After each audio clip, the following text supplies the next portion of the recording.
నమస్తే. Welcome to our channel. నేను సిరి.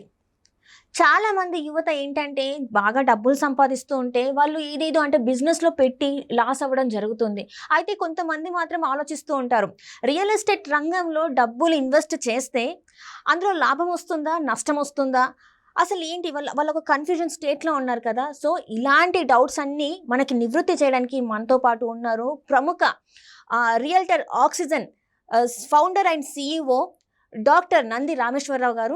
నమస్కారం సార్. నమస్కారం. సార్, ఇప్పుడు చూస్తున్నట్టయితే యువతలో చాలామంది ఏంటంటే డబ్బులు బాగా సంపాదిస్తూ ఉంటారు సార్. కాకపోతే ఏంటంటే వాళ్ళలో భూమిలో ఇన్వెస్ట్ చేయాలా? లేకపోతే బిజినెస్‌లో ఇన్వెస్ట్ చేయాలా? భూమిలో ఇన్వెస్ట్ చేస్తే మరి అంత లాభం వస్తుందా? లేదా? అనేది ఒక డౌట్ ఉంటది. అలానే ఏంటంటే లొసుగులు లేకుండా భూమిని కొనాలంటే ఎలాంటి స్టెప్స్ మనం ఫాలో అవ్వాలి సార్? చాలా మంచి ప్రశ్న సిరి. ఇది చాలాసార్లు ఆన్సర్ చేశాను. మళ్ళీ మీకోసం ఆన్సర్ చేస్తాను. రియల్ ఎస్టేట్ అనేది మన లైఫ్లోనే ఒక ఇంపార్టెంట్ భాగం.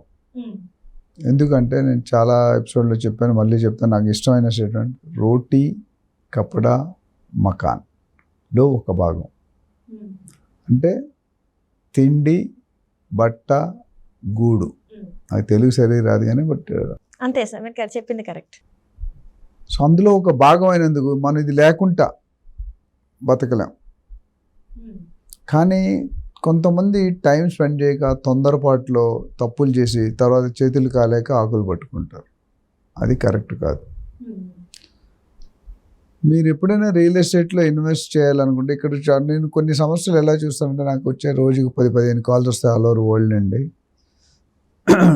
డబ్బులు ఉన్నవాడికి డబ్బులు ఎలా ఖర్చు పెట్టాడో తెలియదు, డబ్బులు లేనివాడికి ఖర్చు పెట్టడం తెలుసు కానీ డబ్బులు ఉండవు, రెండు ఉన్నవాడికి ఇంట్రెస్ట్ ఉండదు. ఇది నేను చూసింది.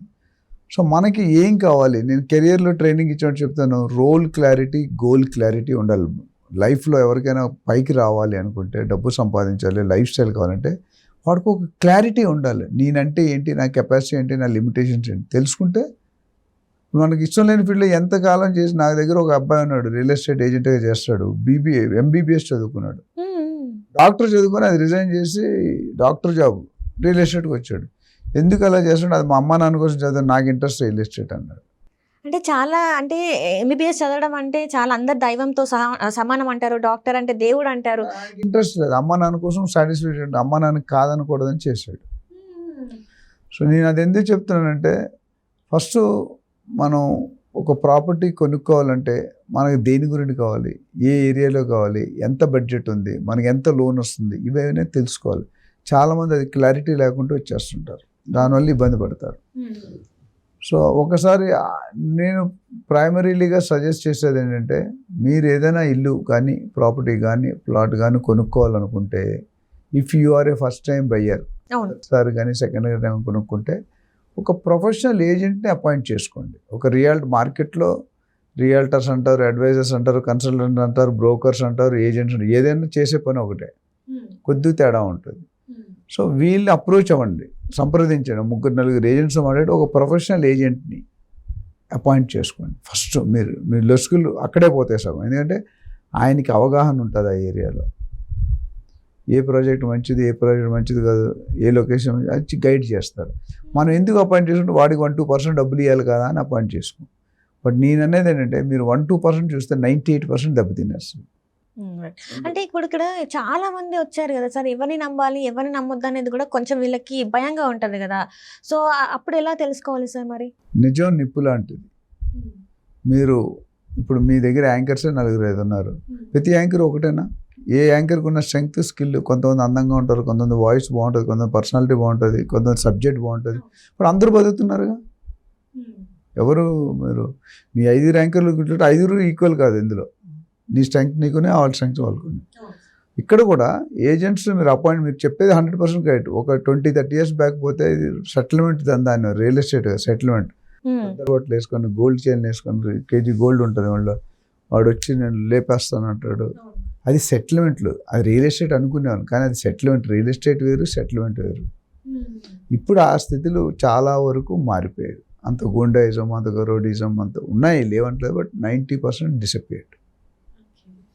సో మీరు అడిగిన ప్రశ్నకి ఒక 4-5 మాట్లాడండి ఏజెంట్స్ని. ఒక పావుగంట పిలిచి నువ్వు ఎన్ని రోజులు బట్టి బిజినెస్ ఉన్నావు, ఏం చేస్తావు, నీ ఆఫీస్ ఏంటి, నీ అత్త ఏంటి, నీ పతా ఏంటి, నీ వెబ్సైట్ ఏంటి, అంతమంది ఎన్ని కస్టమర్లు చేసావు అడిగితే ఒక మనిషితో ఒక అరగంట మాట్లాడితే మనం జడ్జ్ చేస్తాం కదా.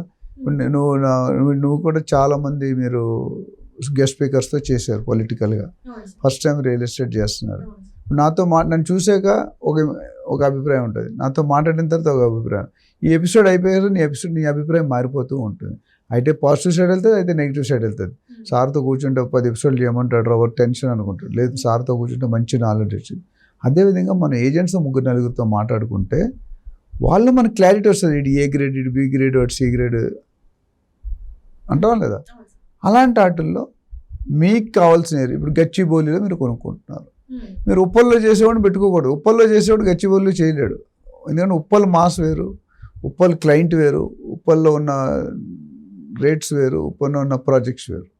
గచ్చిబౌలి తెల్లాపూర్లో ఉన్నది వేరు, షాద్నగర్లో ఉన్నది వేరు, ముంబై హైవేలో ఉన్నది వేరు.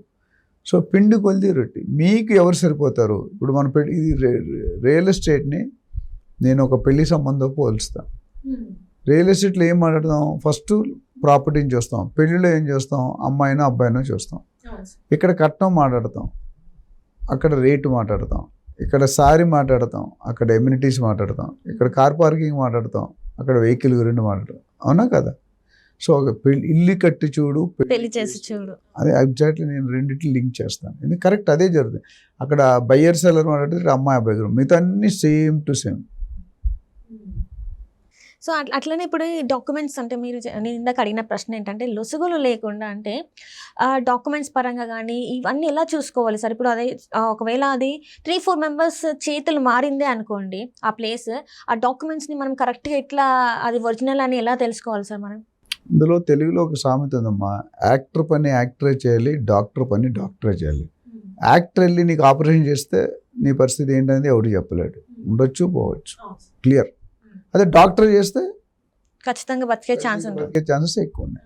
యాక్టర్ చేస్తే 99% ఆదిలోనే అంతమైపోతుంది. మనతో కొంతమంది డాక్టర్ కట్ చేసి కత్తిరందులు పెట్టి మర్చిపోతూ ఉంటారు. సో ఇక్కడ ఎందుకు చెప్తున్నానంటే మీరు సెలెక్ట్ చేసుకునేటప్పుడు ఇప్పుడు మీరే ఉన్నారు, ఒక ఫ్యామిలీకి ఒక హిస్టరీ ఉంటుంది. ఇప్పుడు మీ ముత్తాత గారి వల్ల మీ తాతగారు వచ్చారు, మీ తాతగారి వల్ల మీ నాన్నగారు వచ్చారు, మీ నాన్నగారి వల్ల నువ్వు వచ్చావు, నీ వల్ల నీ కొడుకులు వస్తారు, నీ కొడుకు వల్ల నీ మనవాళ్ళు, నీ ముని మనవాళ్ళు. అంటే ఒక ట్రీ, ఫ్యామిలీ ట్రీ. రియల్ ఎస్టేట్లో కూడా ఒక ప్రాపర్టీ ఉందంటే ఎక్కడ పుట్టింది, అది ఏ సొసైటీలో పుట్టింది, ఎలా పుట్టింది అనేది తెలుసుకుంటే అక్కడ వరుసగా లింకులు ఉండాలి. ఒక్కోసారి ఏమవుతుందంటే మధ్య సడన్గా చనిపోతారు, వీళ్ళమ్మ రాయినప్పుడు లిటిగేషన్. ఇప్పుడు ఇప్పుడు ఎవరైనా ఒక ఫ్యామిలీ ఉంది ట్రీ అని చెప్పినట్టు, 3వ లింకు చనిపోయాడు హాస్పిటల్లో సడన్గా అనుకోడు, లేకపోతే యాక్సిడెంట్లో చనిపోయారు. యాక్చువల్లీ ఆయన కొడుకో కూతురుకో రాయాలిగా, వీళ్ళమ్మ రాయలేదు. తర్వాత కూతురుంది, కొడుకుంది, కొడుకుంది, మనవడుకుంది, మధ్యలో ఒక్క లింకే లేదు. అట్లని మీరు అమ్ముకోలేరు. మీ నాన్నగారు మీకు ఇవ్వాలని ఎవరు ఎలా ప్రూవ్, మీరు 4 అక్కజల్లు ఉన్నారు, 4కి రావాలి కానీ ఒకదాని ఎలా తీసుకుంటాం. So link missing. సో ఇంగ్లీష్లో ప్రావర్బ్ ఉంది, 1 weak link collapses the whole chain. ఒక్క నిమ్మకాయ చుక్క వేస్తే పాలన్నీ విరిగిపోతాయి. సో ఆ లింక్ని కవర్ చేయాలి. అట్లా లింక్ డాక్యుమెంట్స్ అంటారు దాన్ని. ఈసీ ఉంటుంది, ఎన్కంబరెన్స్ సర్టిఫికేట్, అంటే పర్మిషన్స్ ఉంటాయి, రేరా పర్మిషన్, డిటిసిపి, హెచ్ఎండిఎం, జిహెచ్ఎంసి, అంటే లీగల్ ఒపీనియన్, తర్వాత ప్రాపర్టీ ట్యాక్స్, వాటర్ బిల్, ఇంకా గవర్నమెంట్ సంబంధించి అన్ని వాల్యుయేషన్ సర్టిఫికేట్, స్ట్రక్చరల్ స్టెబిలిటీ, ఇవన్నీ కూడా మనకు ఐడియా ఉండకపోతే it's better you go through an real estate agent or go through a legal lawyer. Agent ఇచ్చేది ప్రాపర్టీ ఐడెంటిఫై చేసి మీకు సర్వీస్ ఇచ్చి రిజిస్ట్రేషన్ చేస్తాడు. లాయర్ అనేవాడు ఆ ప్రాపర్టీతో అలాగ వర్జిన్నెస్ చెప్తాడు, అంటే ఆ ప్రాపర్టీతో క్లారిటీ, టైటిల్ క్లియర్ ఉందా లేదా, అది ఆయన రోజులు మొత్తం 1956 అన్ని డాక్యుమెంట్స్ అన్నీ చెక్ చేసి ఒక రిపోర్ట్ ఇస్తాడు. సో నా అడ్వైజ్ ఏంటంటే ఎవరైనా కొనుక్కోవాలి రిస్కులు లేకుంటే మీకు అవగాహన నుండి 10-20 ప్రాపర్టీలు కొనుంటే పర్వాలేదు. ఫస్ట్ టైం కానీ మీరు కొనుక్కుని ఎంతవరకు కొనుక్కోలేదు, ఇప్పుడు కొనుక్కోవాలంటే మీకు ఏం తెలియదు. మీరు ఒక 50 లక్షలు సంపాదించారు, మీరు మీ ఆయన ఎన్ని రోజులు కష్టపడితే వచ్చింది 50 లక్షలు. ఒక్కసారి తప్పు చేసినట్టు మొత్తం పోతుంది, డమాల్ అయిపోతుంది. So better to appoint a real estate agent professionally, అట్లానే టేక్ ది లీగల్ క్లారిటీ. దాని తర్వాత బిల్డర్ని కలవండి, 1-to-1 మాట్లాడండి. బిల్డర్ తాలూకా పాత కస్టమర్లు మాట్లాడండి, వాళ్ళతో ఒపీనియన్ తీసుకోండి ఎలా ఉంది సర్వీస్. పాత ప్రాజెక్ట్స్ చూడండి, బ్యాంక్ వాళ్ళతో మాట్లాడండి, ఆయన కన్సర్న్ బ్యాంక్స్ ఉంటాయి, బ్యాంక్ వాళ్ళతో మాట్లాడండి, ఎగ్జిస్టింగ్ ఎంప్లాయీస్తో మాట్లాడండి. ఇవన్నీ మాట్లాడినప్పుడు ఏదో ఒక ఇన్ఫర్మేషన్ వస్తుంది కదా, మీకు ఎక్కడో దగ్గర స్మెల్ వస్తుంది. ఇది కరెక్ట్ ఉన్నాయా, డాక్యుమెంట్స్ లేవా అని చెప్పేసి మనకు తెలుస్తుంది. విజన్ ఏంటంటే ఒక బిల్డర్ కలిసి మీరు 2 కోట్ల ప్రాపర్టీ కొనండి, విజన్ అడగండి, ఒక గంట సేపు స్పెండ్ చేయండి, అపాయింట్మెంట్ తీసుకోండి. మీకు ఏజెంట్స్ కానీ సేల్స్ వాళ్ళు రానివ్వరు, బట్ వెళ్ళి అపాయింట్మెంట్ తీసుకొని కలవండి. ఒక మనిషిని ఇప్పుడు నిన్న మొన్న మీరు నన్ను చూసే కానీ మీరు ఎవరో తెలియదు, నేను ఎవరో తెలియదు. ఇవాళ మీరు నేను తెలుసు వాట్ ఆర్ వి అని. అదేవిధంగా ఒకసారి పరిచయం చేసుకుంటే ఇవన్నీ గ్రౌండ్ వర్క్ చేసుకోండి. మీరు చేసుకోగలిగితే వెళ్ళండి, లేకపోతే నేను దారిలు చెప్పాను, లేదా మాలాంటి వాళ్ళని అప్రోచ్ అవ్వండి. నాకు రోజు మా కంపెనీలో రియల్ డాక్యుమెంట్ ఇవే చేస్తాను, నేను ట్రైనింగ్ ఇస్తాను, ఇన్వెస్ట్మెంట్ అడ్వైజ్ ఇస్తాను, లీగల్ డాక్యుమెంట్స్కి అడ్వైజ్ ఇస్తాను.